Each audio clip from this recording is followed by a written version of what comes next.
Quinn Harper stood in the middle of her late father's office, the weight of his legacy pressing down on her like the heavy oak desk before her.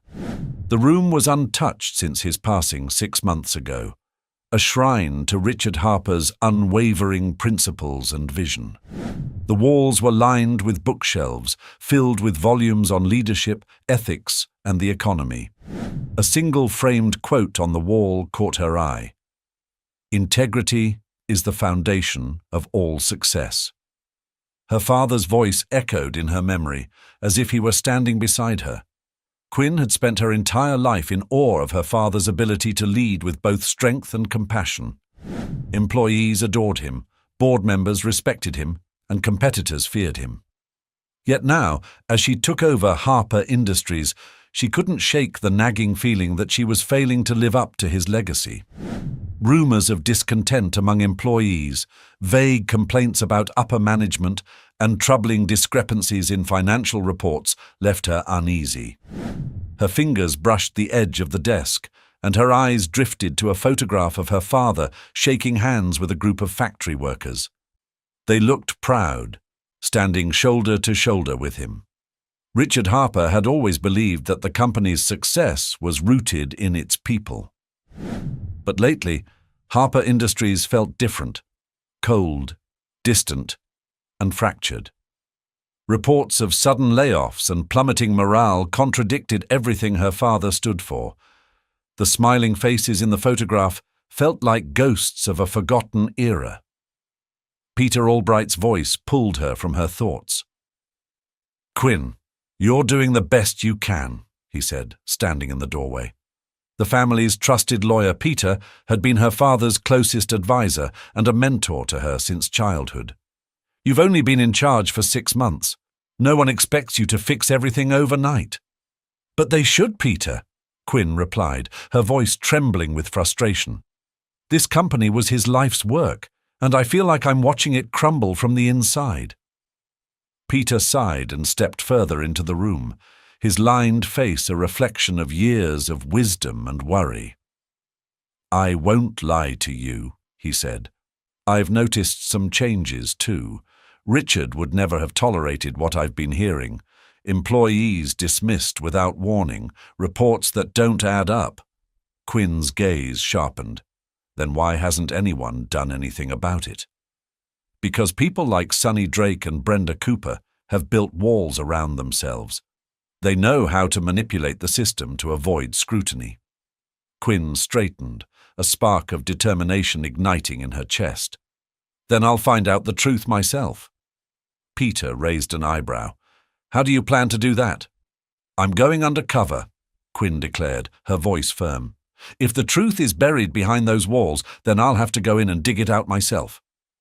Peter stared at her for a moment before chuckling dryly. "You're serious?" "Dead serious. If I keep watching from this office, I'll never know what's really happening out there. I need to see it from their perspective. No titles, no privileges, just me." Peter rubbed his chin thoughtfully. "You understand what you're getting yourself into. This won't be easy, Quinn. You'll have to shed everything. Your name, your status, your comforts." "I know," she replied. "And that's exactly why it'll work. No one will ever suspect me." The air between them grew heavy with the weight of her decision. Finally, Peter nodded. "If you're going to do this, you'll need a new identity. I can help with that." "Thank you, Peter," Quinn said, her voice softening. This company meant everything to him. I can't let him down. As Peter left to make arrangements, Quinn sat back in her father's chair, staring at the quote on the wall. "Integrity is the foundation of all success." She repeated the words in her mind, allowing them to fuel her resolve. Her journey into the unknown was just beginning. The weeks that followed were a whirlwind of preparation. Quinn dismantled every trace of her privileged identity, replacing it with a humble facade. Her signature auburn hair was dyed a mousy brown, and her tailored designer wardrobe was swapped for off-the-rack office wear that hung awkwardly on her slender frame. She practiced a slight Midwestern accent to mask the polished tone that often gave away her upbringing.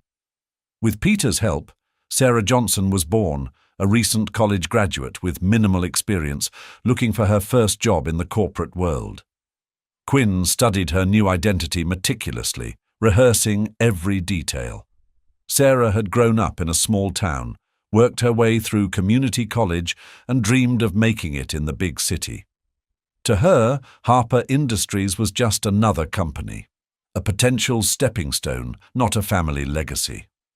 The hardest part was erasing the instinctive pride she felt when walking into the company's iconic headquarters, a gleaming skyscraper that bore her family name. As Sarah, she would need to see it not as her empire, but as a stranger would, imposing and indifferent. The morning of her first day, Quinn stood outside the towering building, clutching a second-hand leather bag that completed her disguise. She felt a pang of nostalgia, remembering the countless times she had entered these doors as the Harper heiress. But today, she wasn't Quinn Harper. She was Sarah Johnson, a nobody. Steeling herself, she walked inside. The polished marble floors and sleek modern decor felt strangely unfamiliar from this perspective. Executives in sharp suits brushed past her without a second glance. To them, she was invisible, just another hopeful applicant. At the reception desk, a brisk woman with a tight bun and a tighter smile greeted her. "Name?" she asked, barely looking up. "Sarah Johnson," Quinn replied, keeping her tone light and uncertain, as if she were nervous. In truth, she was. The stakes felt impossibly high. The receptionist typed quickly, then handed Quinn a visitor's badge. "Your interview is on the 15th floor with Brenda Cooper, Director of Human Resources. Elevators to your left." "Thank you," Quinn said, clutching the badge as she stepped toward the elevator. The name Brenda Cooper lingered in her mind. She had met Brenda briefly at corporate events when she was younger. Back then, Brenda had seemed warm and accommodating, but whispers of her ruthless efficiency in recent years had painted a very different picture. The elevator ride was a surreal experience. As a child, she had raced her father to these elevators, her laughter echoing in the vast atrium. Now she stood silent and alone, counting the floors as the numbers lit up. When the doors opened, a receptionist on the 15th floor led her into a sparsely decorated office where Brenda waited. Brenda Cooper sat behind a glass desk, her posture impeccable and her gaze piercing. Her dark suit was immaculate, her demeanor cold. Quinn was struck by how little warmth Brenda exuded, a stark contrast to the woman her father had once praised for her people skills. "Miss Johnson," Brenda said, gesturing to the chair opposite her, "please sit." Quinn obeyed, her pulse quickening. She handed over her fake resume, carefully curated to appear both competent and unremarkable. Brenda scanned it with a slight frown. "You don't have much experience," she remarked, her tone devoid of encouragement. "Why should we hire you?" "I may not have much experience, but I'm eager to learn," Quinn replied, infusing her voice with sincerity. "I'm hard-working, dependable, and willing to do whatever it takes to prove myself." Brenda raised an eyebrow, her expression unreadable. "We don't usually take risks on people with limited experience, but the marketing department is understaffed. They're in desperate need of a temporary assistant. If you're willing to start there, we can reassess after a few weeks." "I'd be grateful for the opportunity," Quinn said, masking the irony of being offered a low-level position in her own company. Brenda leaned back, studying her for a moment before nodding. "You start tomorrow, 8 a.m. sharp. Don't be late." As Quinn left the office, she felt a mix of relief and apprehension. She had successfully secured the position, but the real challenge was just beginning. The people she needed to expose were entrenched in their power, and gaining their trust while staying undetected would require every ounce of her resolve.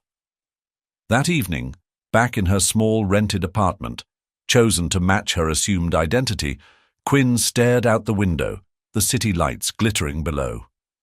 Her father's words echoed in her mind. Success without integrity is failure. She clenched her fists, her determination solidifying. Tomorrow she would begin the fight to reclaim the truth. The morning air was crisp as Quinn Harper, now fully inhabiting her role as Sarah Johnson, stepped through the revolving doors of Harper Industries.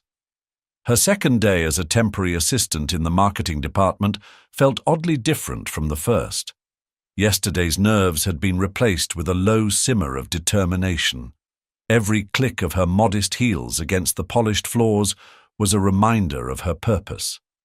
Today, she would begin her true mission, understanding what had gone wrong in the company her father had built with such care. As Quinn navigated the bustling corridors, she couldn't help but notice the stark divide between the executives and the rest of the staff. Men and women in tailored suits strode confidently past clusters of employees who moved with subdued purpose. Conversations were hushed, eyes avoided contact, and there was an unspoken tension in the air. It was a far cry from the vibrant, collaborative atmosphere her father had always envisioned for Harper Industries. "Sarah, over here!" a sharp voice called out, snapping Quinn out of her observations. A middle-aged woman with a perpetually tired expression waved her over. "I'm Martha, the executive assistant. Follow me." Quinn hurried to catch up, clutching the notepad and pen she'd brought to complete her disguise. Martha didn't slow down as she wove through the labyrinth of cubicles, rattling off instructions with the efficiency of someone used to chaos. "Your desk is in the far corner. Don't expect much. It's temporary. You'll be handling whatever the executives throw at you. Schedules, emails, coffee, especially coffee. Mr. Drake is particular about his." Quinn's ears perked up at the mention of Sonny Drake, the marketing director. She knew of him, of course. Her father had once described Sonny as brilliant but dangerously ambitious. He had risen through the ranks quickly, earning both admiration and wariness from those around him. If there were cracks in the foundation of Harper Industries, Sonny's office would be a good place to start looking. They arrived at Quinn's assigned desk, a small, windowless corner with a chair that creaked ominously when she sat down. The computer was ancient, taking several minutes to boot up, but she forced herself to remain composed. She couldn't afford to appear ungrateful or entitled. To everyone around her, she was just Sarah Johnson, an inexperienced but eager assistant. "Black coffee, no sugar, at exactly 65 degrees, Martha added with a smirk. "There's a thermometer in the kitchen. Don't mess it up or you'll hear about it." "I'll do my best," Quinn replied, noting the hint of humor in Martha's otherwise weary tone. Despite the harsh exterior, Quinn sensed that Martha might become an unexpected ally or, at the very least, a source of useful information. Quinn spent the morning navigating a whirlwind of tasks. Photocopying documents, sorting through emails and delivering coffee became her new routine. She deliberately kept her demeanor polite and unassuming, blending into the background while observing everything around her. It was exhausting work, but every interaction provided another glimpse into the strained dynamics within the department. As she returned from the kitchen with Sonny's coffee, measured meticulously to meet his exacting standards, Quinn saw him for the first time in years. He was taller than she remembered, with sharp features and an air of authority that bordered on arrogance. He barely glanced at her as she placed the coffee on his desk. "You're the new temp?" Sonny asked, his tone dismissive. "Yes, Mr. Drake," Quinn replied, keeping her voice neutral. "Good," he said curtly. "Let's see if you last longer than the last one." Quinn felt a flicker of indignation, but masked it with a polite nod. If Sonny was testing her patience, she wouldn't give him the satisfaction of seeing her falter. Her day continued in a blur of tasks, each more trivial than the last. Yet, as exhausting as the work was, it also allowed her to observe the subtle dynamics of the department. Conversations behind closed doors, hurried exchanges in the hallways, and occasional whispers about the new management painted a picture of a workplace shrouded in mistrust and secrecy. By the time she sat back down at her desk, her mind was racing with questions. What were they hiding? And how deep did the rot go? As the afternoon wore on, Quinn's curiosity only deepened. The marketing department was a hive of activity, but beneath the surface, it was clear that not everyone was working toward the same goals.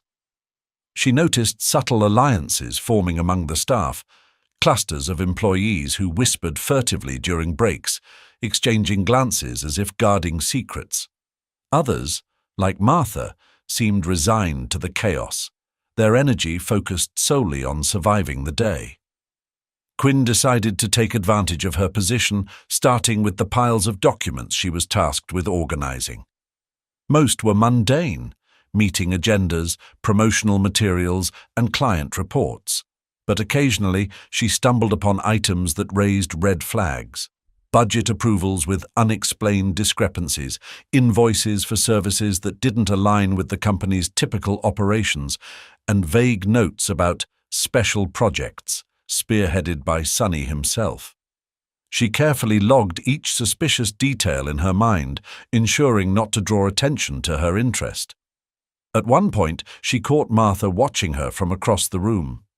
The older woman's gaze was sharp, as though she were sizing up Quinn's capabilities, or perhaps trying to determine if she could be trusted. Quinn's train of thought was interrupted when Sonny appeared beside her desk without warning.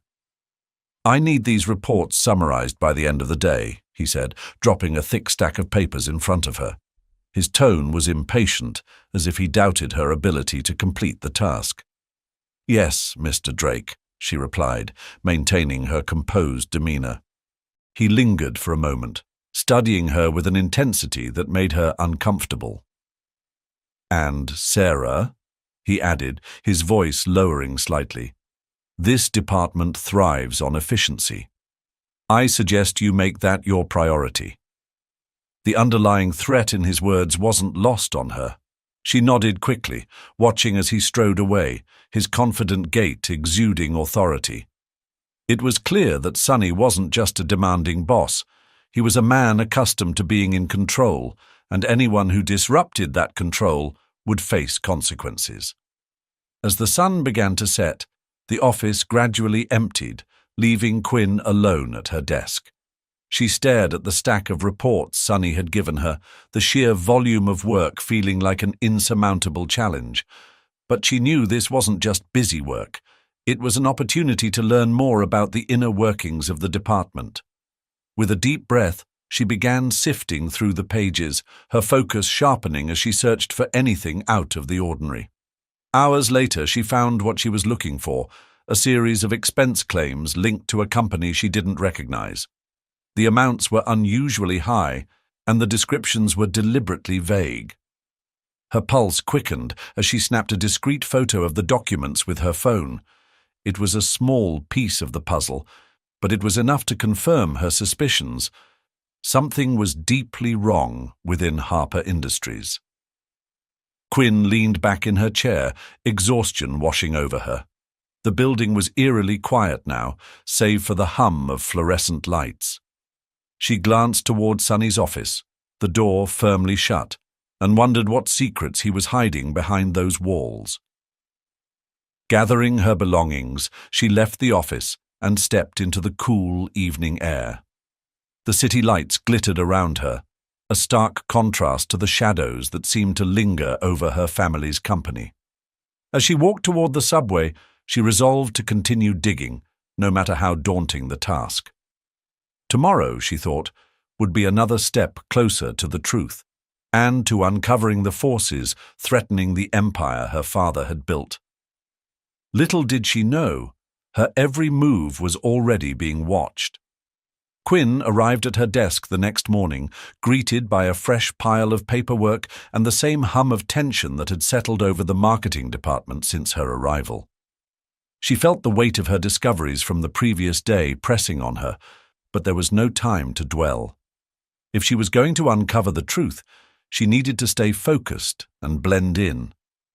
Martha was already bustling about, her clipboard in hand, barking orders at a group of junior staff. Quinn observed her with growing curiosity. Martha seemed to know everything happening within the department, from minor clerical errors to who was on the verge of missing a deadline. It occurred to Quinn that Martha might have access to information that could help her, but for now she decided to keep her distance. By mid-morning, Quinn found herself juggling multiple tasks.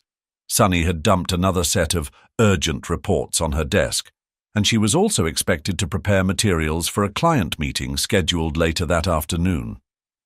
As she sorted through the documents, something caught her attention. An expense report for a series of high-ticket purchases listed under marketing tools. The amounts were eye-watering, and the vendors were unfamiliar. She quickly scanned the items, her suspicion deepening when she noticed one of the companies mentioned, a name she had seen on the questionable invoices from the previous day. She discreetly slipped the report into her bag, resolving to examine it more thoroughly at home. The risk of getting caught was nerve-wracking, but Quinn knew that every piece of evidence mattered. Whatever was happening in Harper Industries, Sunny Drake seemed to be at the center of it. Her thoughts were interrupted by the arrival of Max, the janitor. He approached her desk with a friendly smile, carrying a bundle of supplies. "Good morning, Sarah," he said, placing a fresh stack of paper next to her computer. "Busy day already?" "Always," Quinn replied, returning his smile. "How about you?" Max chuckled, his eyes crinkling at the corners. "Oh, just another day keeping this place running. If these walls could talk, they'd have some stories to tell." Quinn tilted her head, intrigued by his remark. "Stories, huh? Like what?" Max hesitated, glancing around the office before leaning in slightly. "Let's just say this place isn't what it used to be. Your predecessor didn't last long, Too many questions, not enough answers." A chill ran down Quinn's spine. She pressed gently, hoping to learn more. "What kind of questions?" Max straightened, his tone shifting to something more cautious. "Just things about how the department is run, budgets, decisions from upstairs. People who ask too many questions tend to find themselves elsewhere." The implication hung in the air. Quinn nodded, sensing that Max was holding back, but had more to share if she gained his trust. "Thanks for the heads up," she said lightly. "I'll be careful." As Max walked away, Quinn's mind raced. The mention of her predecessor added another layer of urgency to her investigation. If Sunny and Brenda had silenced someone before, they wouldn't hesitate to do it again. Quinn's resolve to uncover the truth only grew stronger after her conversation with Max. She spent the rest of the morning meticulously completing her tasks, ensuring she appeared nothing more than a diligent, temporary assistant. Every now and then she glanced towards Sunny's office, where the door remained closed. She could see shadows moving behind the frosted glass, evidence of yet another private meeting. By early afternoon, Martha approached her desk with a stern expression. "Sarah, Mr. Drake needs the conference room prepared for the client presentation at 3 p.m. You're in charge of setting up, and make sure the projector actually works this time." "Yes, of course," Quinn replied, keeping her tone cheerful. Inside, her mind was already working. The conference room preparation might offer her a chance to learn more. After Martha left, Quinn gathered the necessary equipment and headed to the large glass-walled conference room near the center of the department. As she arranged the chairs and tested the projector, she noticed a folder on the table, left behind by one of the junior executives. She hesitated for a moment, then opened it, her eyes scanning the contents. It was a set of projections for a new marketing campaign, but what stood out were the names of the vendors involved. 2 of them matched the companies listed in the suspicious invoices she had found earlier. Her heart raced as she quickly took photos of the documents with her phone. The pieces were beginning to form a picture, though it was still far from complete. Whatever these vendors were, they seemed to be central to Sunny's operations. As she finished setting up the room, Quinn heard voices approaching. She quickly tucked the folder back into its place and stepped to the side, pretending to adjust the projector. Sunny entered, accompanied by Brenda and a tall man she didn't recognize. The stranger had a polished demeanor and an air of authority, his sharp suit and confident stride immediately drawing attention. "Nolan, this is where we'll meet the clients," Sunny said, gesturing around the room. "Everything's ready for the presentation." Quinn froze at the mention of the name. Nolan Ellis. The man who, according to her research, was linked to several questionable transactions within Harper Industries. Her instinct was to retreat, but she forced herself to stay calm, busying herself with the projector, as if she hadn't overheard. "Looks fine," Nolan said, his tone cool and detached. "But we need results, Sunny. The board won't tolerate another quarter of excuses." Sunny nodded, his usual confidence tempered by Nolan's presence. "We're on track, I promise. After today, they'll see we're in full control." Quinn couldn't risk lingering any longer. She grabbed her clipboard and slipped out of the room as inconspicuously as possible, her mind spinning with possibilities. Nolan's authority over Sunny was clear, and the implications were troubling. Back at her desk, she began piecing together the connections. Sunny was answerable to Nolan, but how far did their partnership go? Were they merely collaborators, or was Nolan the puppet master behind everything happening at Harper Industries? The answers weren't clear yet, but one thing was certain. Nolan Ellis wasn't just a name on a suspicious invoice. He was a key player in the corruption threatening her father's legacy. As the day wound down, Quinn replayed the events in her mind. The web of deception was more complex than she had anticipated, and every move she made brought her closer to the truth and deeper into danger. Tomorrow, she decided, she would start looking for allies within the company. If she was going to face Nolan and Sunny, she couldn't do it alone. The following day, Quinn arrived at Harper Industries with a renewed sense of determination. The revelation of Nolan Ellis's involvement had shifted her focus. She now understood that the corruption wasn't just internal, it extended to external forces, possibly orchestrated by Nolan himself. If she wanted to uncover the full scope of the conspiracy, she couldn't act alone. She needed allies. Her first instinct was to approach Max. The janitor's remarks the day before had hinted at his awareness of the company's darker undercurrents, and his long tenure meant he had likely seen things others hadn't. That morning she found him in the break room, methodically restocking supplies. "Morning, Max," she said, keeping her tone casual as she poured herself a cup of coffee. "Morning, Sarah," he replied, giving her a knowing glance. "How's the glamorous world of temp work treating you?" She chuckled softly, leaning against the counter. "Not as glamorous as I'd hoped. Actually, I've been meaning to ask you something." Max paused, his expression turning cautious. "What's on your mind?" Quinn hesitated for a moment, choosing her words carefully. "You mentioned yesterday that this place isn't what it used to be. I guess I'm trying to understand why. Things seem off, you know?" Max studied her for a long moment, as if weighing whether or not to trust her. Finally, he sighed. "It's not just you. The place has changed a lot since Richard Harper passed. He ran things differently, cared about people. Now it's all about numbers and power plays." Quinn nodded, her chest tightening at the mention of her father. "Do you think it's just the new management, or is there something else going on?" Max lowered his voice. "I've seen things, Sarah. People let go without warning, documents disappearing, conversations behind closed doors that don't feel right.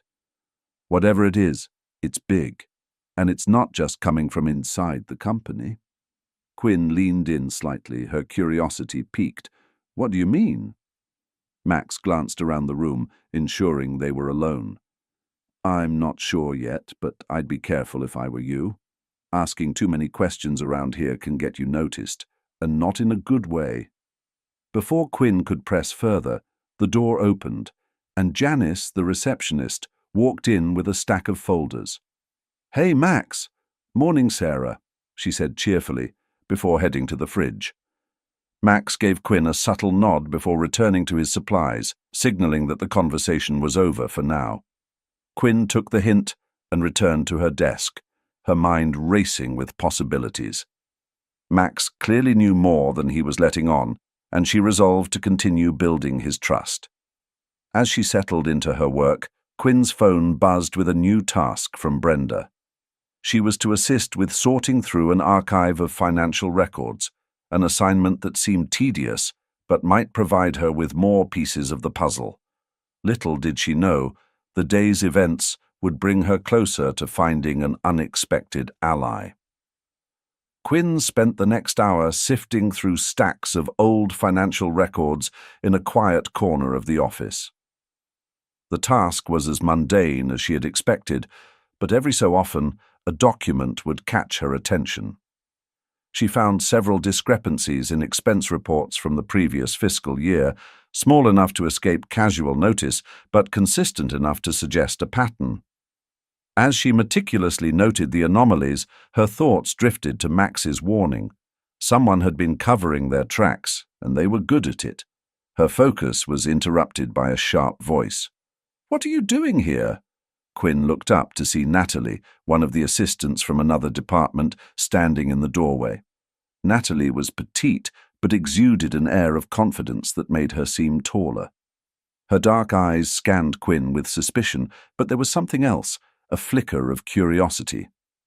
"I'm just organizing these records," Quinn replied, trying to sound nonchalant. "Brenda asked me to." Natalie stepped closer, crossing her arms. "These aren't standard tasks for a temp. Brenda doesn't usually trust new hires with anything important." Quinn hesitated, unsure how much to reveal. "I guess I got lucky, or maybe she just didn't want to deal with it herself."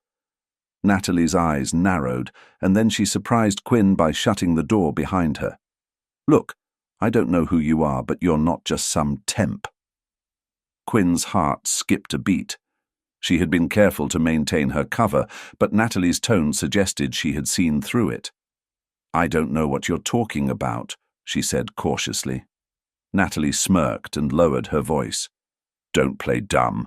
I've been in this company long enough to recognize when someone's digging for answers. You're not the first." Quinn's instincts told her to deny it, but something about Natalie's demeanor gave her pause. She didn't seem hostile. If anything, she seemed intrigued. "And what makes you think I'm digging for answers?" Quinn asked, testing the waters. "Because I've been doing the same thing," Natalie admitted, her expression softening. "This place has been rotten for a while, and it's only getting worse. If you're here to figure out why, we might have something in common." Quinn studied her carefully, trying to gauge her sincerity. If Natalie was telling the truth, she could be a valuable ally, but if this was a trap, trusting her could blow everything. After a moment of silence, Quinn decided to take the risk. "Maybe we do," Quinn said finally, "but if we're going to help each other, I need to know I can trust you." Natalie's smirk returned, but this time it was warmer. "That makes two of us. Let's start with this. If you found anything in those files, I'd like to see it. I've been tracking some financial anomalies myself, and we might be looking at the same thing." Quinn hesitated, but handed over a few of the notes she had made. Natalie scanned them quickly, her brow furrowing. "Yeah, these match what I've been seeing. Someone's funneling money through fake vendors, and it's all tied to Sunny and Brenda. But I don't think they're the ones calling the shots." "Nolan Ellis," Quinn said without thinking. Natalie's head snapped up, her expression turning serious. "You know about Nolan?" "I've seen his name in connection to a few transactions," Quinn replied, "and I overheard him talking to Sonny yesterday. He's definitely involved." Natalie nodded, her demeanor shifting to one of quiet determination. "Then we're dealing with more than just office politics. If Nolan's involved, this is bigger than we thought." Quinn felt a mix of relief and apprehension. She had found an ally, but the scope of the conspiracy was growing by the minute. Together, she and Natalie would need to tread carefully. For now, they agreed to keep their collaboration discreet, sharing information as they worked to piece together the truth. As Quinn returned to her desk, her thoughts were already racing ahead. Natalie's involvement was a game-changer, but it also meant the stakes were higher than ever. If Nolan and his network suspected them, they wouldn't hesitate to act. The coming days would test their resolve and their ability to stay one step ahead of those who sought to silence them. The next morning, Quinn walked into the office with an acute sense of paranoia. Her partnership with Natalie had opened new doors, but it also felt like painting a target on her back.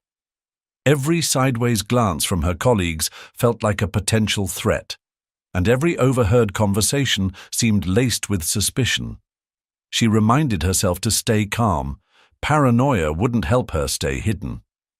Sonny's demand for constant updates had become increasingly intense. That morning, he dropped another stack of files on her desk, his tone clipped and his patience clearly running thin. "I need summaries for these before noon," he barked, "and make sure they're accurate this time." Quinn clenched her jaw, but nodded. "Of course, Mr. Drake." As Sonny stormed off, Brenda appeared at her desk, her usual cold smile in place. "Good morning, Sarah," she said, her voice dripping with faux sweetness. "How's the temp life treating you?" Quinn forced a polite smile. "Keeping me busy." Brenda leaned in slightly, lowering her voice. "Good. It's important to stay focused. Sometimes new hires get distracted, start poking their noses where they don't belong. That usually doesn't end well for them." Quinn's stomach tightened, but she kept her expression neutral. "I understand," she said evenly. Brenda lingered for a moment, her eyes searching Quinn's face for a reaction. Then, with a satisfied smirk, she walked away, her heels clicking sharply against the tiled floor. Quinn exhaled slowly, the interaction leaving her unnerved.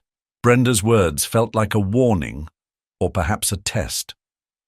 Determined to stay composed, Quinn turned her attention to the files Sonny had given her. As she skimmed through them, she noticed a pattern emerging. Many of the documents referenced vague projects with bloated budgets, their descriptions too generic to justify the expenses. The more she read, the clearer it became that these were deliberate attempts to obscure where the money was really going. Quinn carefully copied the details into her notes, making sure to keep her actions discreet. As the morning wore on, she felt a growing sense of unease. Brenda's warning replayed in her mind, and she couldn't shake the feeling that she was being watched. Her suspicions were confirmed when, during a coffee break, she noticed Brenda standing near the break room door, pretending to check her phone while subtly observing her. Quinn acted as though she hadn't noticed, engaging in light conversation with a few other employees. But the encounter solidified her belief. Brenda was keeping tabs on her. Back at her desk, Quinn sent a quick coded message to Natalie through their private chat. "We need to talk. Found more patterns in the files. Brenda might be onto me."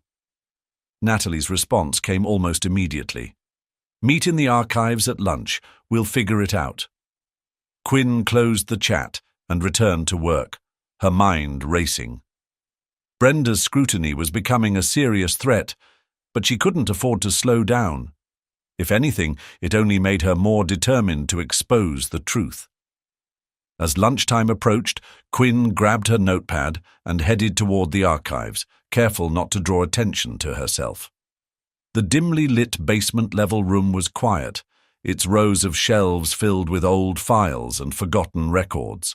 Natalie was already there, leaning against a desk and scrolling through her phone.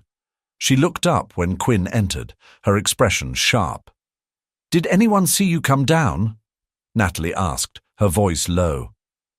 "No one followed me," Quinn replied, closing the door quietly behind her. "But Brenda's definitely watching me. She's been hovering all morning." Natalie frowned. "That's not good. Brenda doesn't usually get involved unless she thinks someone's a threat." "What did she say?" Quinn recounted the interaction in detail, including Brenda's thinly veiled warning. Natalie's expression darkened as she listened. "She's testing you," Natalie said finally. "She's trying to figure out if you're hiding something." Quinn nodded, her voice quiet but firm. "She's not wrong. I found more discrepancies in the files Sunny gave me. They're deliberately vague, and the vendors don't add up. It's the same pattern we've been seeing. Money being funneled through fake projects." Natalie moved to the desk and opened her laptop. "Show me." Quinn pulled out her notes and placed them on the desk, walking Natalie through the details she'd uncovered. Natalie cross-referenced the information with the database she'd been building, her fingers flying over the keyboard. "You're right," Natalie said after a few minutes. "These vendors don't exist. The money's being routed to offshore accounts, but the transactions are disguised as legitimate marketing expenses." "Can you trace them back to Nolan?" Quinn asked, her heart pounding. "Not yet," Natalie replied, her tone grim. "But this kind of operation requires more than just Sunny and Brenda. Nolan's definitely orchestrating it, but there's no way he's working alone. We're missing a piece." Quinn leaned against the desk, her frustration mounting. Every step forward seemed to reveal more layers to the corruption. "What do we do now?" Natalie hesitated before answering. "We need more evidence, something that directly links Nolan to these accounts, and we need to figure out how deep Brenda is in this. If she's more than just a pawn, she could be a key to unraveling the whole operation." Quinn nodded, her resolve hardening. "Then we keep going. Brenda wants to test me? Fine. Let her think I'm just a clueless temp. I'll play along until we have enough to take this to the board." Natalie smirked, a glint of admiration in her eyes. "You've got guts, I'll give you that. Just be careful. If Brenda or Sunny catch even a hint of what we're doing, they won't hesitate to shut us down." "I know," Quinn said, "but we're close. I can feel it." The two women spent the rest of their lunch breaks strategizing, carefully planning their next moves. As Quinn returned to her desk, she couldn't shake the feeling that the walls were closing in. Brenda's watchful eyes, Sunny's mounting demands, and Nolan's shadowy influence all loomed over her. But despite the risks, Quinn knew one thing for certain. She wouldn't back down. Tomorrow, the game would shift again. And this time, she intended to stay one step ahead. Quinn stood in the dimly lit break room, clutching her coffee mug as if it were a lifeline. The air felt heavy, weighed down by the knowledge she and Natalie had uncovered. Every corner of the office seemed charged with tension, as if the walls themselves were hiding secrets. Today, she was walking a thin line, pretending to be the oblivious temp while carefully peeling back the layers of deception that surrounded her. Martha's voice snapped her back to reality. "Sarah, Brenda wants you in her office. Now." Quinn's stomach tightened, but she managed a polite nod. "Thanks, Martha. I'll head over." Brenda's summons didn't bode well, but Quinn reminded herself to stay calm. She had anticipated this moment, knowing Brenda's scrutiny wouldn't let up. Taking a deep breath, she made her way to the HR director's office, her mind racing with potential scenarios. When she entered, Brenda was seated behind her sleek glass desk, her expression unreadable. "Close the door," Brenda said, gesturing toward the chair opposite her. Quinn obeyed, settling into the seat while trying to project an air of professionalism. "I've been reviewing your work," Brenda began, her tone clipped. "It seems adequate. But I want to discuss something else." Quinn's heart skipped a beat. She met Brenda's gaze, masking her apprehension. "Of course. What's on your mind?" Brenda leaned forward slightly, her piercing eyes scanning Quinn's face. "You've been asking questions, talking to people in departments that have nothing to do with your role. Care to explain?" Quinn's pulse quickened, but she maintained her composure. "I'm just trying to understand how everything works here," she said smoothly. "I thought it would help me do my job better." Brenda studied her for a moment before leaning back in her chair. "I see. Ambition can be a good thing, but you need to remember your place. Harper Industries is a complex machine, and you're a small cog. Focus on your tasks, and let the rest of us worry about the bigger picture." "Yes, Ma'am," Quinn replied, keeping her tone neutral. But inside, her frustration flared. Brenda's words confirmed what she had suspected. There was a bigger picture, one they didn't want her to see. The meeting ended abruptly, leaving Quinn with more questions than answers. As she returned to her desk, she replayed the conversation in her mind. Brenda's warning was clear, but it also revealed her unease. If Brenda was feeling threatened, it meant Quinn and Natalie were getting closer to something significant. Later that afternoon, Natalie approached Quinn in the hallway, her voice barely above a whisper. "We need to talk. There's something you should see." Quinn nodded, following Natalie to a quiet corner of the office. Natalie pulled out her phone and showed Quinn a series of emails she had intercepted. "These are from Sonny's private account. He's been communicating directly with Nolan, and they're planning something big. There's a meeting tomorrow night, off-site." Quinn's breath caught. "Do you know where?" Natalie nodded. "I tracked the location. It's a private conference room at the Grand Ridge Hotel. If we can get in, we might finally get the evidence we need." Quinn's mind raced with possibilities. The stakes were higher than ever, but this was the breakthrough they had been waiting for. "We'll have to be careful," she said. "If they catch us, it's over." "Agreed," Natalie replied. "But if we pull this off, we could blow the whole thing wide open." The plan was set, and as the day wore on, Quinn prepared herself for what was to come. The next 24 hours would determine everything. The hours leading up to the meeting dragged on with excruciating slowness. Quinn spent the rest of the day meticulously maintaining her cover, completing routine tasks, and ensuring she appeared as unremarkable as possible. She avoided Brenda's watchful gaze and kept her interactions with Sonny minimal, careful not to arouse further suspicion.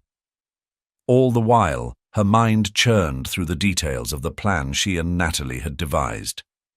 That evening, Quinn met Natalie outside the Grand Ridge Hotel, their inconspicuous outfits blending seamlessly with the flow of business professionals coming and going.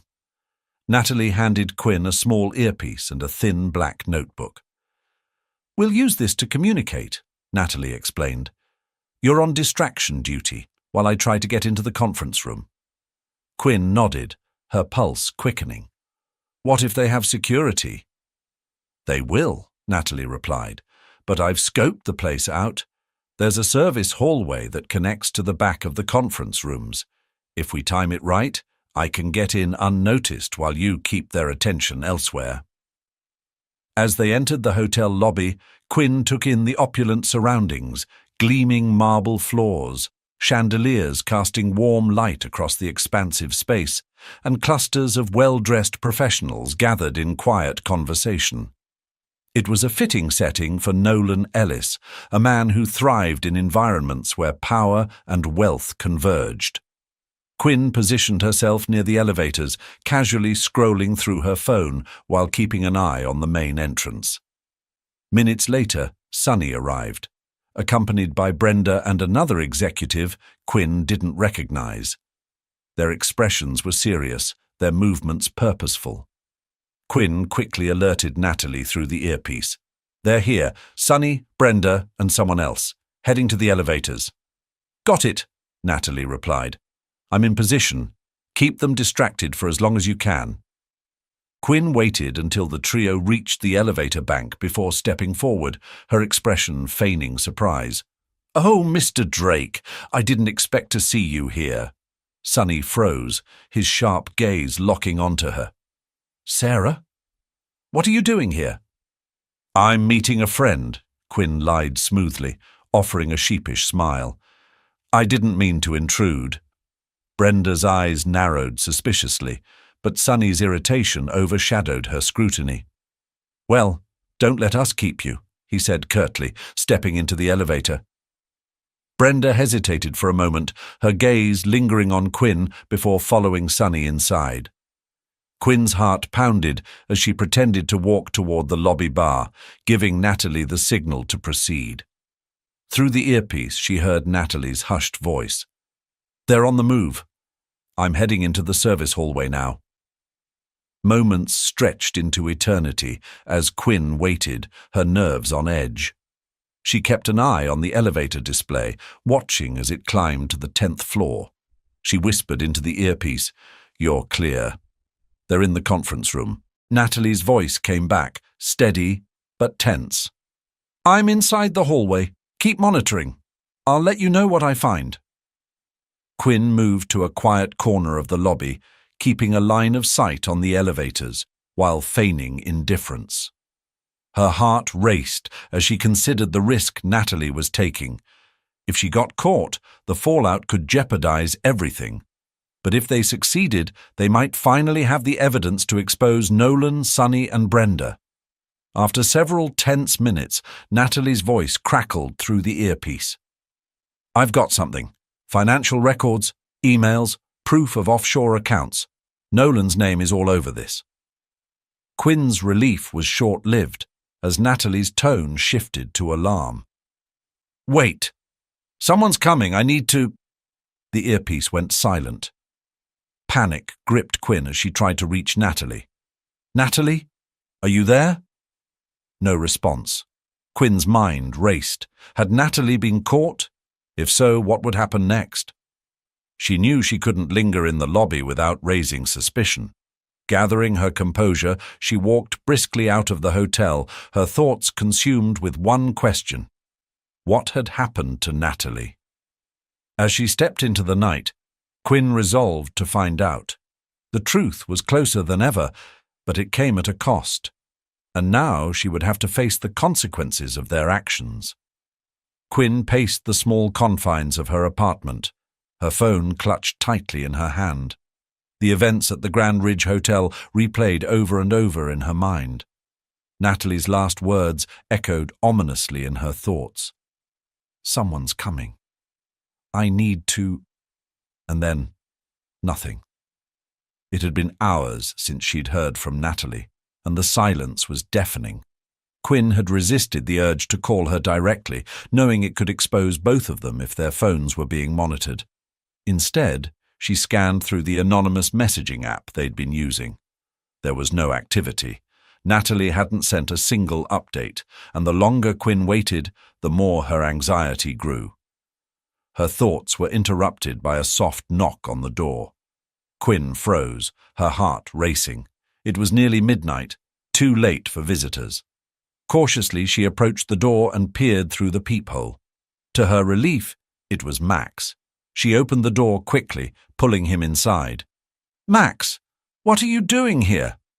"I heard you might need some help," Max said, his voice low and steady. "Word travels fast in this building even when it's not supposed to." Quinn gave him a sharp look, unsure how much he knew. "What do you mean?" "Let's just say there's been some chatter," Max replied cryptically. "Natalie's missing, isn't she?" Quinn's stomach dropped. "How do you know that?" Max sighed, sitting down on the edge of the couch. "I've been around long enough to know how this company works. When someone gets too close to the truth, they tend to disappear, at least for a while.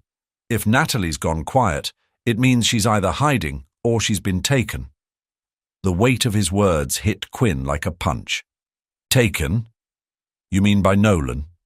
Max shrugged grimly. "Could be Nolan. Could be Sonny. Brenda's not above playing dirty either. Whoever it is, They want her silenced.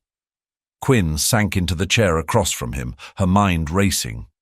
We have to find her. She had the evidence, proof of everything. If they have her, they have it too. That's why you need to move carefully, Max said, his tone firm. If you rush in without a plan, you'll end up right where she is, or worse. Quinn clenched her fists, the frustration boiling inside her. I can't just sit here and do nothing. Natalie wouldn't abandon me. She'd do whatever it takes to protect us. Max regarded her quietly for a moment before nodding. Then let's figure out where they might have taken her. Do you remember anything she mentioned before she went silent? Quinn thought back to their conversation at the hotel. She said Nolan and Sonny were planning something big. She didn't have time to explain, but there was a meeting. A private one. Max rubbed his chin thoughtfully. If it was private, they wouldn't risk holding her somewhere obvious. They'd need a place off the grid. Do you know of any locations like that? Quinn asked, her voice urgent. Max hesitated before answering. There's a storage facility near the industrial district. Harper Industries owns it, but it's not listed on any of the public records. It's the kind of place they'd use if they didn't want to draw attention. Quinn's pulse quickened. Then that's where we start. Max shook his head. Not tonight. You'll need backup and a plan. Rushing in half-cocked won't help Natalie. Quinn wanted to argue, but knew he was right. She took a deep breath, forcing herself to focus. Fine, tomorrow. But we're not wasting any more time. Max nodded. I'll make some calls and see what I can dig up. Be ready for anything. As he left, Quinn sat back, her mind racing with possibilities. If Natalie was being held at the storage facility, it meant their enemies were more desperate and more dangerous than she had imagined. Tomorrow, she would confront the shadows closing in around her, no matter the risk. The next day, Quinn met Max early in the morning, her nerves steeled for what lay ahead. The two of them stood by the car Max had borrowed, parked a block away from the industrial district's storage facility. The building loomed ahead, an unremarkable concrete structure with a chain-link fence surrounding it. It looked abandoned at first glance, but a faint glow of light from inside told Quinn otherwise. Are you sure about this? Max asked, his voice low. There's no turning back once we go in. Quinn nodded, determination etched into her face. If Natalie's in there, we're not leaving without her. Max handed her a flashlight and a small two-way radio. We stick together unless something happens. If we have to split up, use this to stay in touch. I've scoped the place out. It has 2 entrances. I'll take the side door and you go in through the main one. Quinn hesitated for a moment before taking the radio. Be careful. You too, Max replied, his expression serious. Let's move. They approached the facility quietly, keeping to the shadows. The main door was unlocked, a detail that sent a chill down Quinn's spine. It was too easy, and that made her uneasy. Stepping inside, she found herself in a dimly lit hallway, the faint hum of machinery in the distance. Quinn moved cautiously, her flashlight cutting through the darkness. The air was damp and heavy, carrying the faint smell of oil and dust. She paused at a corner, listening for any sounds. Faint voices reached her ears, muted but unmistakable. Someone was here. She pressed forward, following the sound until she came to a door slightly ajar. Peering inside, she saw 2 men standing near a desk cluttered with papers. They weren't familiar, but their conversation made her blood run cold. Boss said she doesn't talk. We make her talk, one of them said, his voice gruff. The other man nodded. We've got until tonight. After that, she's gone. Quinn's heart pounded. They were talking about Natalie. She backed away slowly, careful not to make a sound.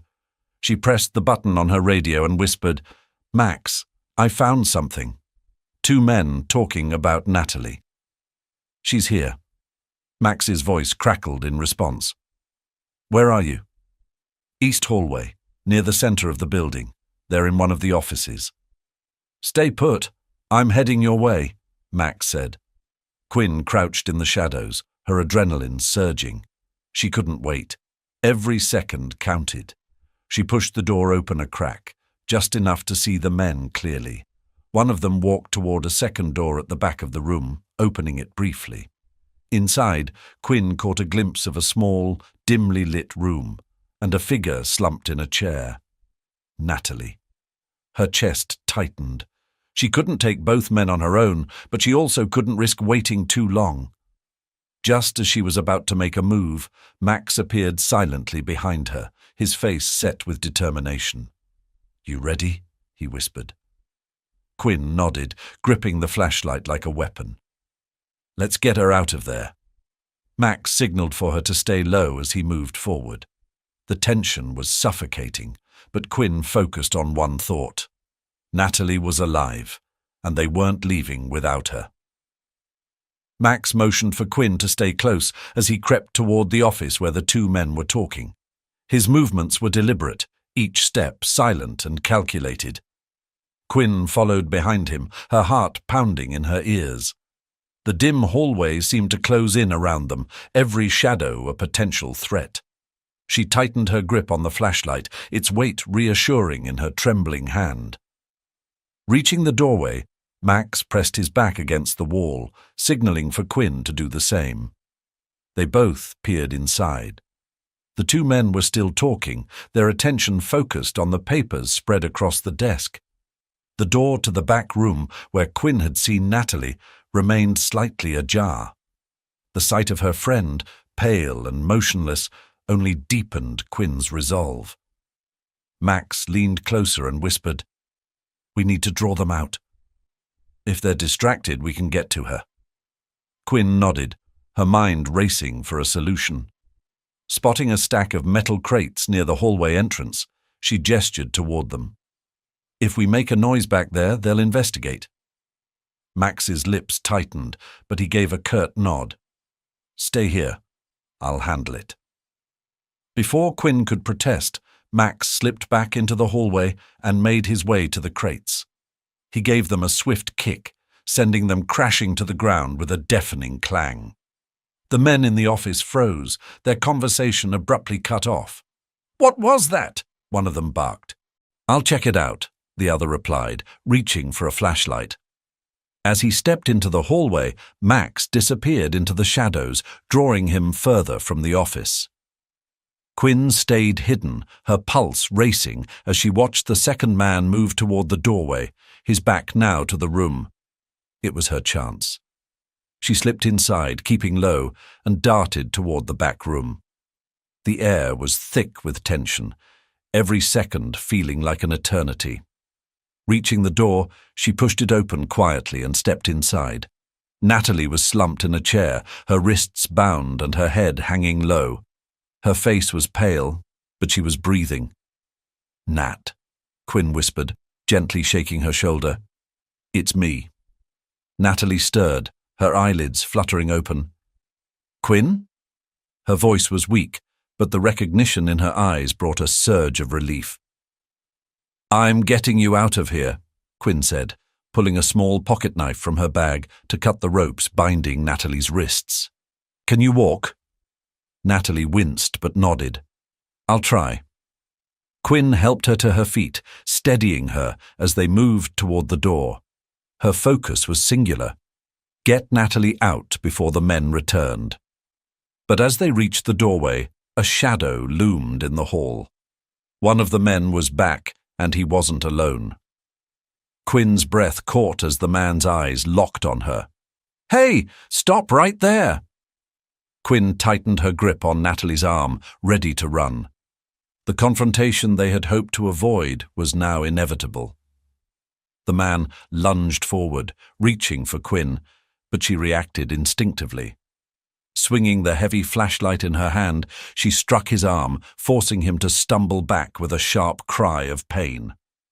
Natalie clung to her, barely able to stand, as Quinn pulled her further into the hallway. Max! Quinn yelled, her voice echoing off the concrete walls. Almost as if on cue, Max appeared from the shadows, tackling the second man who had just entered. The two crashed into a stack of crates, sending them clattering to the ground. The first man recovered quickly, pulling a radio from his pocket. "We need backup. Now!" he barked into it. Quinn's stomach sank. More reinforcements would be on the way, and they were running out of time. Max, despite the size disadvantage, managed to wrestle the radio from the man's grip and hurl it across the room, shattering it against the wall. "Get her out of here!" Max shouted at Quinn. His voice strained as he struggled to keep the man pinned. Quinn didn't hesitate. Wrapping an arm around Natalie, she half-dragged, half-carried her toward the main entrance. Natalie's breaths were shallow, and every step seemed to drain her further. But she managed to keep moving. The sound of footsteps and shouting echoed behind them. Quinn glanced back to see Max, still grappling with the two men, his movements desperate but determined. "Come on, Max," she whispered under her breath, willing him to hold on. They reached the main door, and Quinn shoved it open, the cool night air hitting her like a wave of relief. She pulled Natalie outside, heading for the car parked a block away. Each step felt like an eternity, her ears straining for any sign of pursuit. Finally, they reached the car, and Quinn eased Natalie into the passenger seat.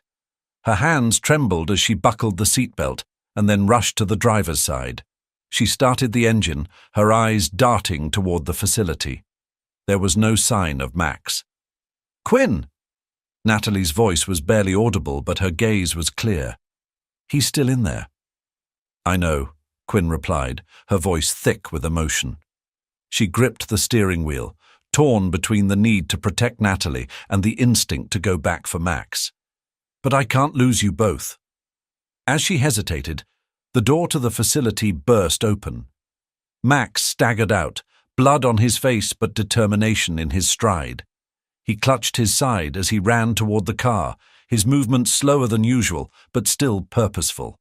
Quinn threw the car into gear and drove toward him, skidding to a halt just as he reached the curb. Max wrenched the back door open and climbed in, collapsing onto the seat. "Drive!" he gasped. Quinn didn't need to be told twice. She hit the gas, the tires screeching as they sped away from the facility. In the rearview mirror, she saw two more men emerge from the building, shouting and pointing in their direction. They didn't follow, but Quinn knew it wasn't over. As the city lights blurred past them, Quinn's hands tightened on the wheel. They had gotten Natalie out, but the cost was high. Max was injured, Natalie was barely conscious, and they were no closer to understanding the full extent of Nolan's plan. Natalie stirred beside her, her voice hoarse but determined. "Quinn, the files. I still have them." Quinn's heart leapt. "You kept the evidence?" Natalie nodded weakly. "Hidden USB drive. In my jacket." Quinn glanced at her, hope flickering in her chest. "We'll figure it out, Nat. We're not done yet."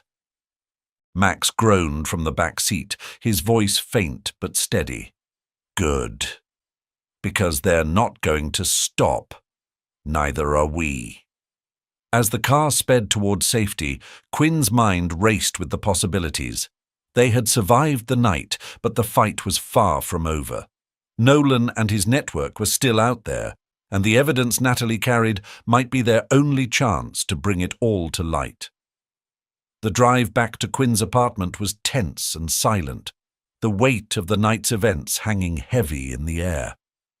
Natalie had drifted into an uneasy sleep, her head resting against the car window, while Max groaned softly from the back seat, clutching his injured side.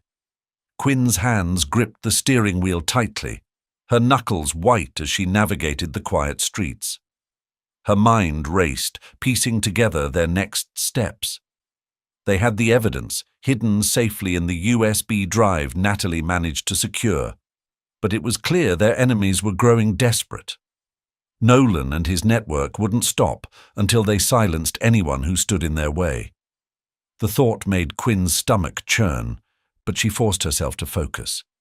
Fear wouldn't help them now.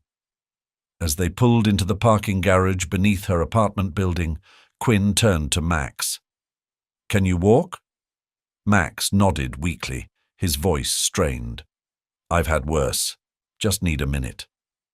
Quinn helped Natalie out of the car first, draping the woman's arm over her shoulder for support. Natalie stirred, blinking groggily. "We made it," she murmured. "Yeah, we're safe for now," Quinn assured her, though her voice lacked conviction. "But we need to move fast. If they figure out where we are—" "I know," Natalie whispered, her grip tightening on Quinn's arm. Together, they made their way to the elevator, Max trailing behind them. Once inside the apartment, Quinn quickly locked the door and drew the blinds, ensuring no one could see in. She turned back to find Natalie slumped on the couch and Max leaning heavily against the wall.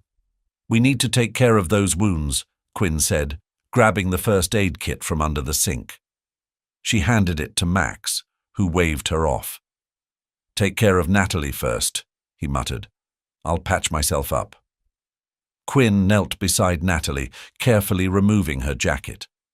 The USB drive fell onto the cushion, gleaming under the dim light. Quinn picked it up, holding it tightly.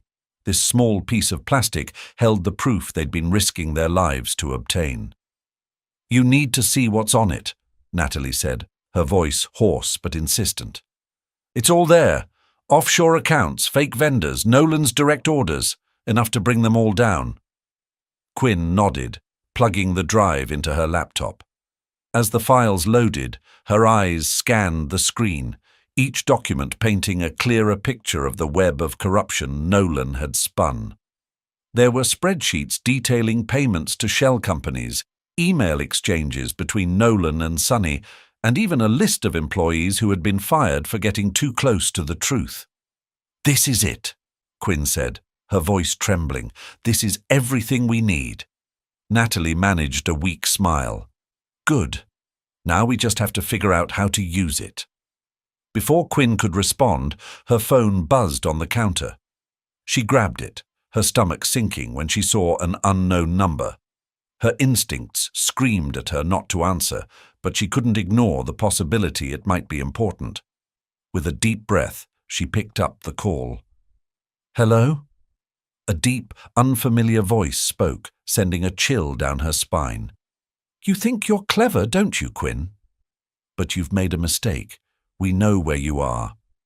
The line went dead, leaving her staring at the phone in horror.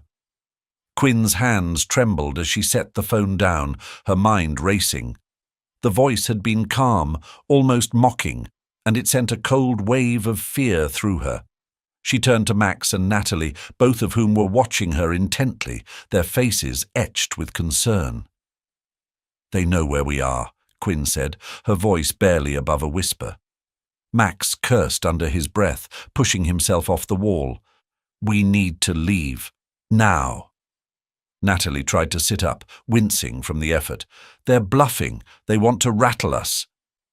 Quinn shook her head. "It didn't sound like a bluff. We can't take the chance."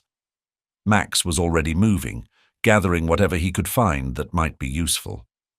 "Do you have somewhere safe we can go?" he asked. Quinn hesitated. "There's a cabin, my father's. It's off the grid, about 2 hours from here." Max nodded. "That'll work, but we need to move fast. If they're serious, they won't wait long." Quinn grabbed the laptop and USB drive, carefully tucking them into her bag. She helped Natalie to her feet, wrapping a blanket around her for warmth. "Can you make it?" Quinn asked gently. "I'll manage," Natalie replied, though her voice was weak. The trio made their way back to the car, each step filled with urgency. The quiet streets of the city felt more menacing now, every shadow a potential threat. Quinn's mind raced with possibilities.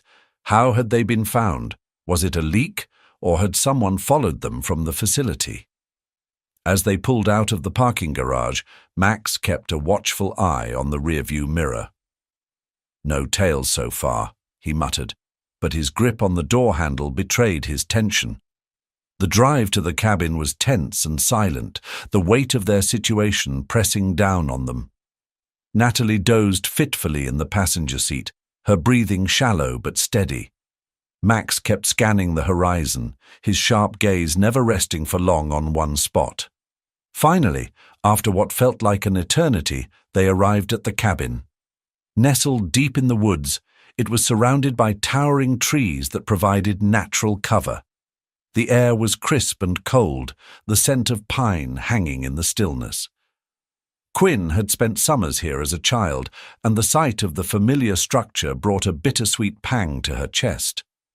"This will do," Max said, stepping out and surveying their surroundings. "We've got good visibility, and it's far enough from the city that they won't find us right away." Quinn helped Natalie inside, settling her on the worn couch by the fireplace. The cabin was sparsely furnished, but functional, its small kitchen and single bedroom offering just enough space for the three of them. As Max secured the perimeter, Quinn booted up her laptop again. The files on the USB drive were their only hope now. She needed to find a way to get them into the right hands before Nolan's people caught up to them. Natalie stirred on the couch, her voice weak but insistent. "Quinn, there's one more thing. In the files." Quinn turned to her, her brow furrowing. "What is it?" "There's a name," Natalie said, her eyes flickering open. "Someone on the board. An ally. I didn't have time to check it before they caught me, but it's there." Quinn's chest tightened. An ally on the board. It was a glimmer of hope in an otherwise dire situation. She scrolled through the files, her eyes scanning the names until she found it. Eleanor Hayes. Quinn stared at the name, her mind racing. Eleanor Hayes had been a long-time member of the board, someone her father had often spoken highly of. If she could be trusted, she might be the key to bringing Nolan down. "We need to contact her," Quinn said, turning to Max. "She's on our side, or at least I hope she is." Max nodded, his expression grim. "Then let's move fast. Nolan won't stop until we're out of options." As the fire crackled softly in the hearth, Quinn's resolve hardened. They had a name, a lead, and the evidence they needed. Now, it was a race against time to stay ahead of their enemies and bring the truth to light. Quinn sat at the cabin's small wooden table, her laptop open, and the name Eleanor Hayes highlighted on the screen. The weight of the moment pressed down on her as she contemplated her next move. Reaching out to a board member was a significant risk, especially when trust was such a fragile commodity. But Natalie's lead gave her no choice. If Eleanor truly was an ally, she might be the only one capable of exposing Nolan from within. Max leaned against the doorframe, keeping an eye on the woods outside. "You're sure about this Eleanor Hayes?" he asked, his tone cautious. "She was close to my father," Quinn replied, her voice steady but tinged with uncertainty. "He always said she was one of the few people on the board who cared about integrity. If anyone's willing to help us, it's her." Natalie stirred on the couch, her voice faint but determined. "She's the real deal, Quinn. The files show she's tried to block some of Nolan's moves in the past. She might not know the full extent of his corruption, but she's been fighting him." Quinn nodded, her resolve solidifying. She opened her email and began drafting a message, carefully choosing her words. She included snippets of the evidence from the USB drive, enough to pique Eleanor's interest, but not so much that it would compromise everything if intercepted. Her fingers hesitated over the send button, but Max's voice broke her indecision. "We don't have time to second guess," he said. "If she's on our side, we need to know now." Quinn hit send, the soft whoosh of the email leaving her laptop sounding louder than it should in the quiet cabin. She exhaled slowly, her nerves on edge. Now we wait. The hours that followed were agonizing. Quinn checked her email obsessively, her stomach knotting with every minute of silence.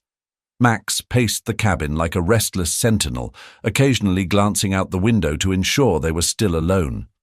Natalie drifted in and out of sleep, her injuries taking their toll. Finally, just as the first rays of dawn crept through the trees, an alert pinged on Quinn's laptop. She scrambled to open the email, her heart pounding. It was from Eleanor. "Quinn, I'm glad you reached out. I suspected something was wrong, but I didn't know how deep it went. Meet me at the old library on Pine Street tonight at 9 p.m. It's safe to talk there. Bring everything you have. Eleanor." Quinn read the message aloud, her voice trembling with relief and apprehension. Max stepped closer, his brow furrowed. "It could be a trap." "It's a risk we have to take," Quinn replied. "If Eleanor's genuine, this could be our chance to take Nolan down." Natalie pushed herself up, wincing. "Just be careful. If they're watching her, they'll expect her to reach out to someone." Quinn nodded, already forming a plan in her mind. Tonight would be a turning point, one way or another. The sun dipped low on the horizon as Quinn, Max and Natalie prepared for the meeting with Eleanor. The hours leading up to their departure were a blur of tension and careful planning. Natalie, though weak, insisted on reviewing the files one last time, ensuring they had everything they needed. Max cleaned and checked his small revolver, a precaution he deemed necessary in case things went south. Quinn paced the cabin, her thoughts racing. Every scenario, every possibility, she ran them through her mind, searching for gaps in their plan. "We'll need to arrive early," she said, breaking the heavy silence.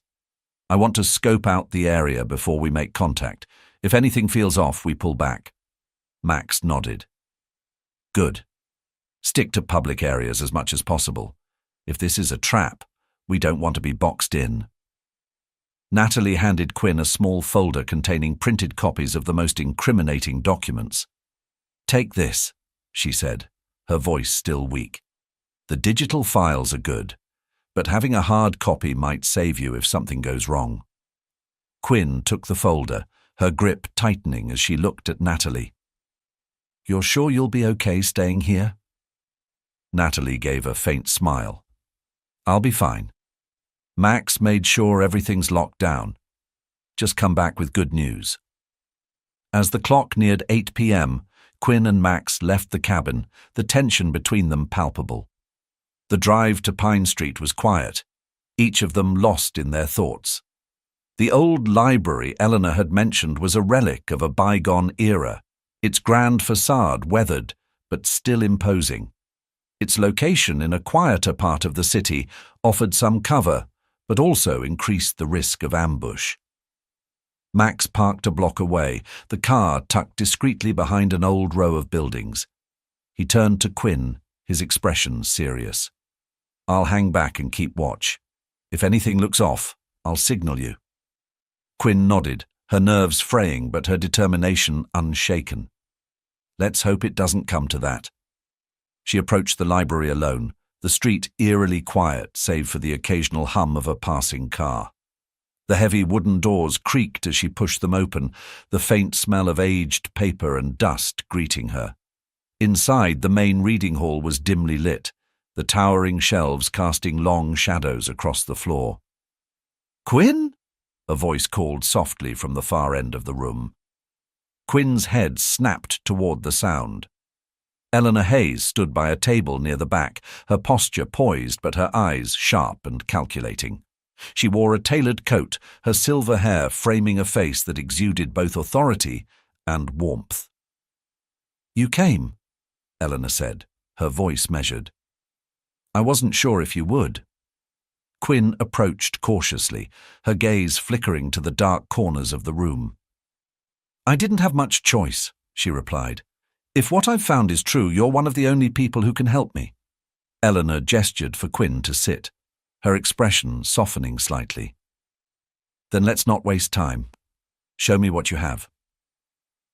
Quinn slid the folder across the table, her pulse racing as Eleanor began flipping through the pages.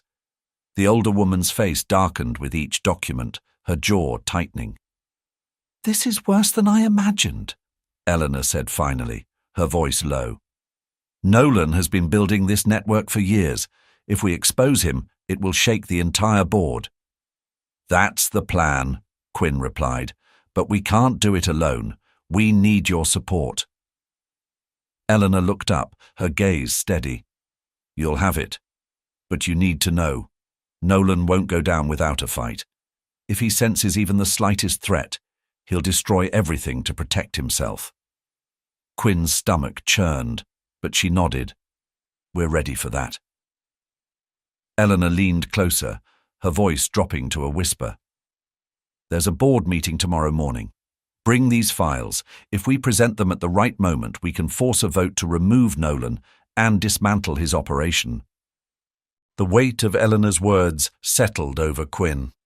Tomorrow would be the moment of truth. But as she left the library, her nerves on edge, a nagging sense of unease gnawed at her. Nolan wouldn't go down quietly, and she had a feeling he already knew they were coming. The following morning, the atmosphere in Harper Industries was electric with tension. Quinn arrived early, armed with the incriminating documents and a newfound determination. Her meeting with Eleanor had solidified the plan. The board meeting would be their battleground, and the evidence would be their weapon. But as she walked through the gleaming lobby, her nerves hummed with anticipation. Nolan's power extended far, and she knew they were taking a calculated risk by confronting him so openly. She rode the elevator to the top floor, her reflection in the mirrored walls almost unrecognizable. Gone was the hesitant temp who had entered the company weeks ago. In her place stood a woman prepared to fight for her father's legacy, no matter the cost. The boardroom was already buzzing with activity when she entered. Eleanor was there, seated near the head of the table, her expression calm but resolute. The other board members chatted in low tones, their faces betraying a mix of curiosity and unease. At the far end of the room, Nolan stood with Sunny and Brenda, his posture relaxed, but his eyes sharp. He smiled thinly when he saw Quinn, a gesture that sent a chill down her spine. "Good morning, everyone," Nolan said smoothly as he took his seat. "Before we begin, I'd like to address some recent concerns that have been brought to my attention." Quinn froze, her grip tightening on the folder in her hands. Was he about to make his move before they could make theirs? Nolan continued, his voice measured and authoritative. "It has come to my attention that certain individuals have been spreading false information about this company's operations. Let me assure you, these baseless accusations are nothing more than a distraction from the important work we're doing here." He glanced around the table, his gaze settling on Eleanor and then on Quinn. The message was clear. He knew. Eleanor leaned forward, her tone cutting through the tension like a blade. "I appreciate your reassurance, Nolan, but I believe it's only fair to examine all perspectives before drawing conclusions." She turned to Quinn, giving her a small nod. Quinn took a deep breath and stood, her heart pounding as every pair of eyes in the room turned toward her. "I've come across evidence that suggests otherwise," Quinn began, her voice steady, despite the fear coursing through her. She placed the folder on the table and opened it, spreading the documents for everyone to see. "These are financial records, email correspondence, and contracts that point to significant mismanagement and deliberate fraud."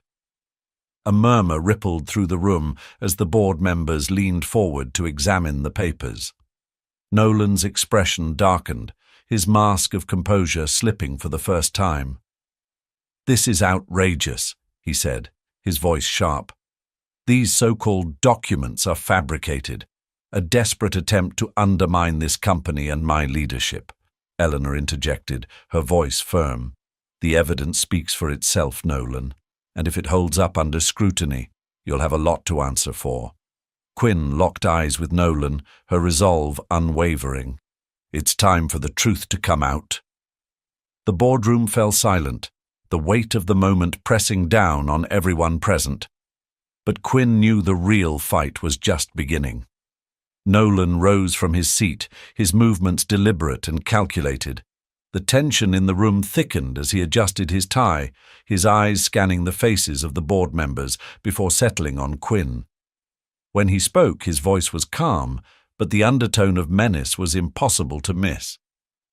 "This is nothing more than a witch hunt," Nolan said, spreading his arms in mock exasperation. "You all know me. I've been a loyal steward of Harper Industries for years. Do you really think I would jeopardize the success of this company with this?" He gestured dismissively toward the documents.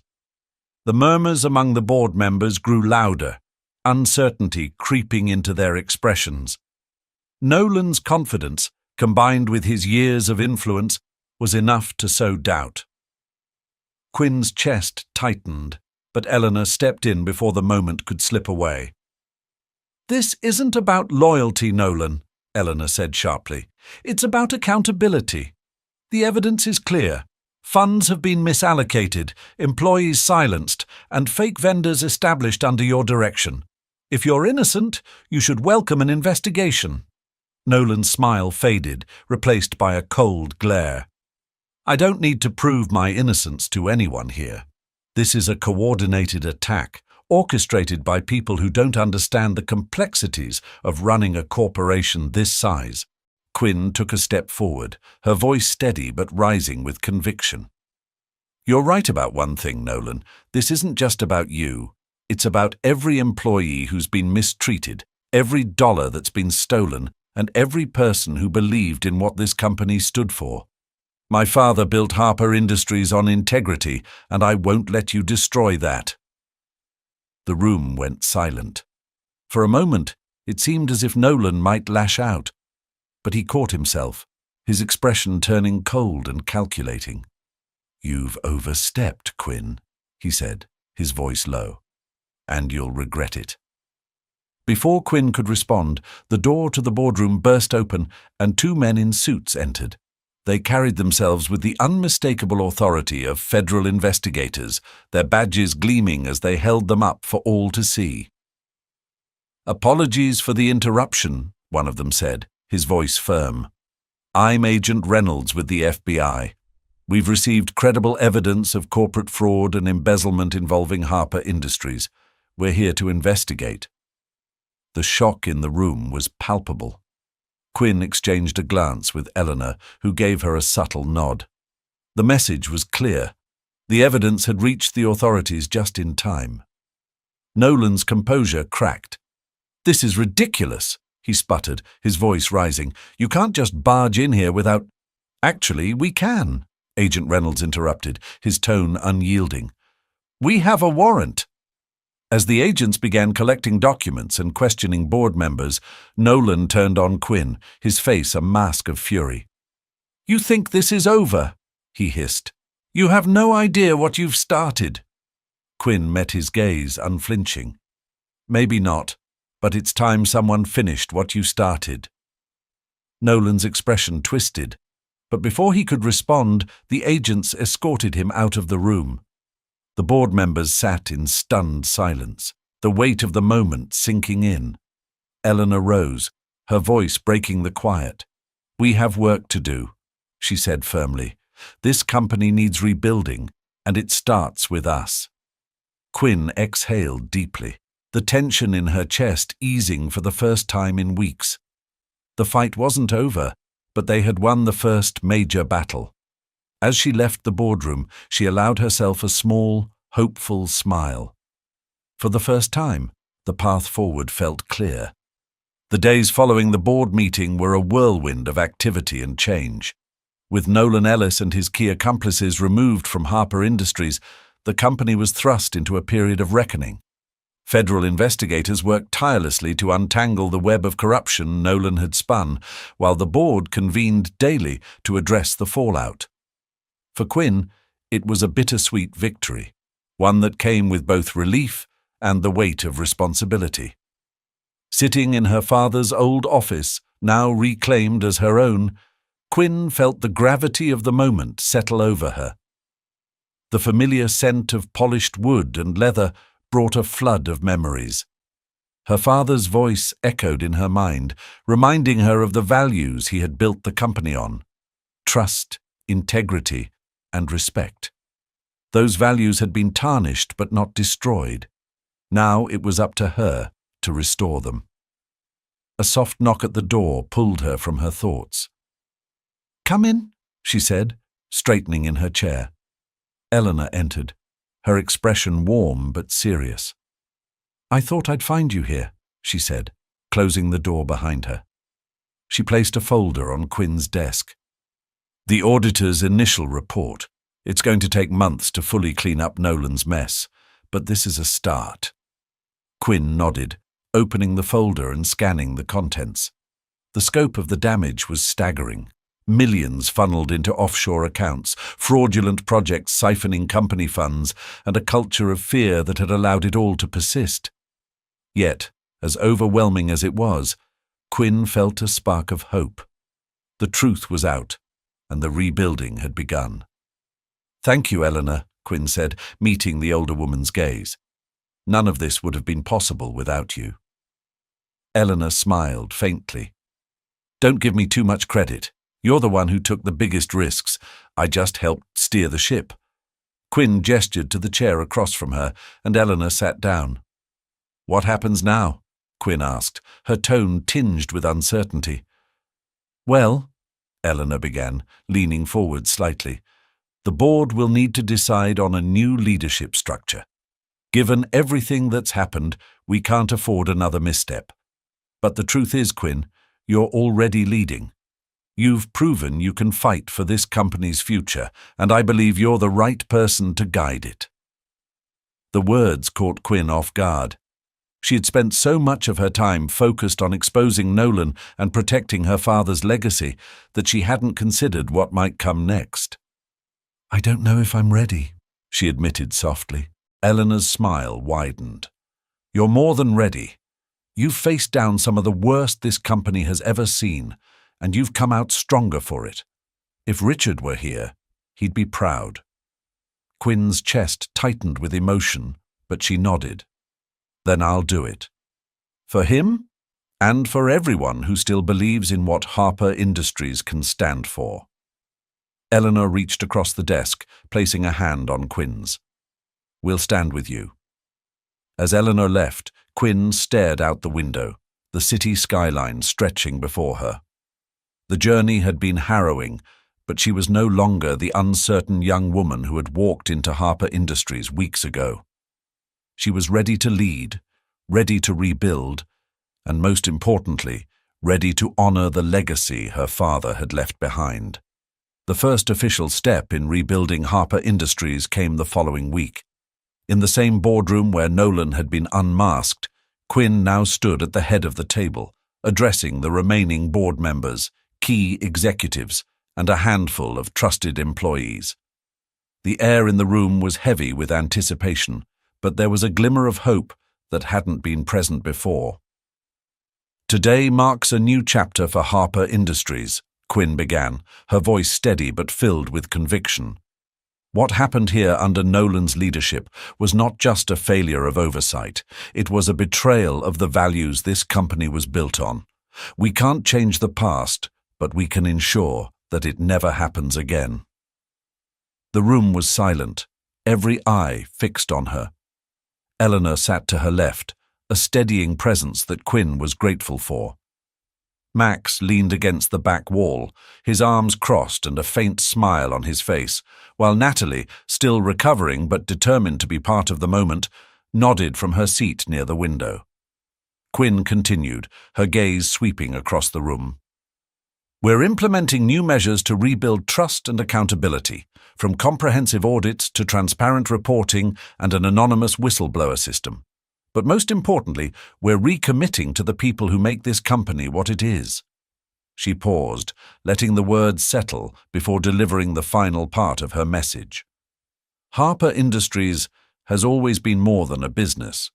It's been a place where integrity matters, where employees feel valued, and where success is built on doing what's right. That's the legacy my father left, and it's the one I intend to honor." The room erupted into applause, and for the first time in weeks, Quinn felt a weight lift from her shoulders. The fight wasn't over. There was still so much work to be done, but this was a moment of victory, a turning point that signaled the beginning of something new. After the meeting, Quinn stepped out into the hallway, the buzz of conversations fading as the doors closed behind her. She leaned against the wall, taking a deep breath. Max and Natalie joined her, their expressions a mix of pride and exhaustion. "You crushed it," Max said with a grin. "You had the meeting out of your hand." Natalie chuckled softly. "He's right. That was exactly what they needed to hear." Quinn smiled, the warmth of their support filling her with gratitude. "I couldn't have done any of this without you two. You both risked everything to help me, and I won't forget it." Max shrugged, his grin widening. "Hey, someone had to keep you out of trouble." Natalie smirked. "And someone had to clean up your messes." They all laughed, the tension that had hung over them for so long finally breaking. In that moment, Quinn felt a profound sense of connection, not just to her father's vision, but to the people who had fought alongside her to protect it. As they walked toward the elevators, a sense of peace settled over Quinn. Harper Industries still had challenges ahead, but it also had a future, and she was ready to lead it into the light. Whatever came next, she knew they would face it together. For the first time in a long time, she felt like her father's legacy was truly safe. And for the first time, she felt like it was hers to carry forward. The doors closed, and with them, the past. A new era had begun.